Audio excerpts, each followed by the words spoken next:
All right, joining me now here on the Matthew Filipowicz Show is Candice Bernd.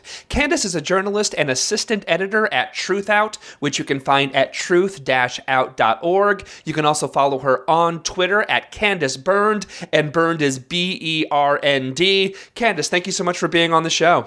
Hi, Matt. Thanks for having me on.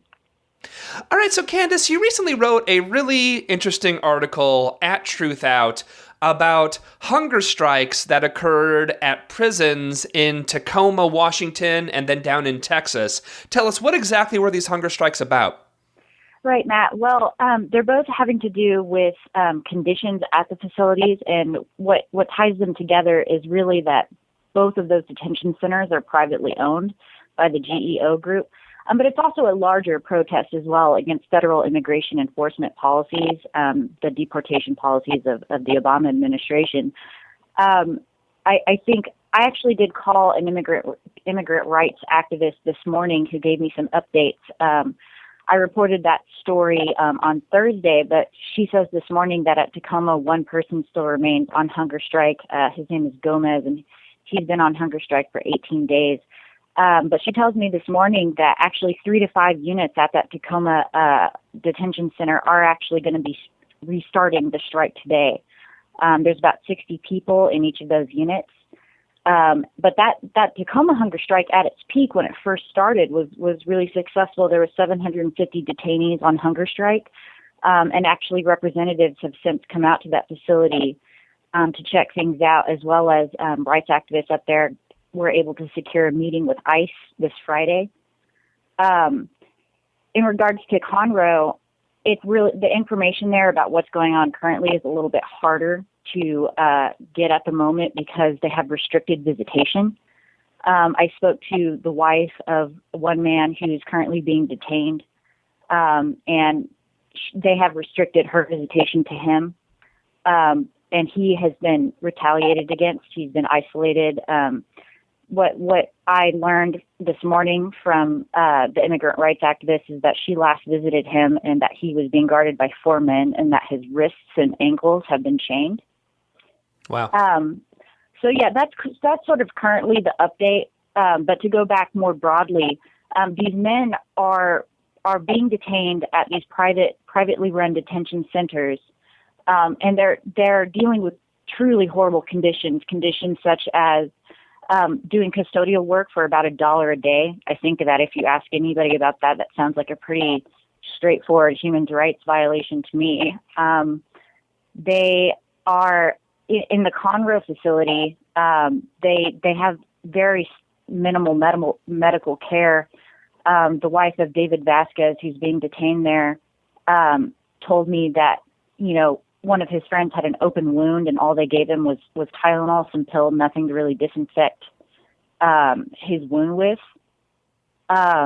Just deplorable conditions in some of these facilities, but as well as just trying to continue to highlight the deportation crisis that's going on under the Obama administration, who, Obama has overseen more than 2 million deportations at this point.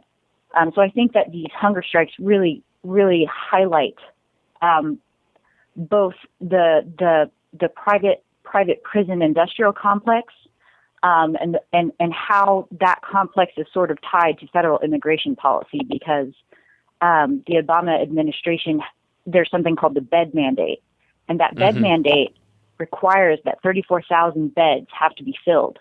And it increases demand for these privately run facilities, and that therefore it ensures that groups like GEO Group's bottom line is maintained, that their profits continue to rise. So really, let's go back and just delve into make sure people know what the bed mandate actually is. So essentially, what that is that you have these private prisons, and in their contracts with the state, they actually have that like a hotel that they're going to have so many prisoners in these beds. And so no matter whether or not they actually have criminals, air quotes criminals, around that too, because when we're talking about immigration, it's deplorable what's happening, and they're human beings, they're not criminals, But so whether or not these beds are actually filled with prisoners, they're mandated to have these beds filled, and they're mandated to get paid for these beds. It's really just a twisted justice policy.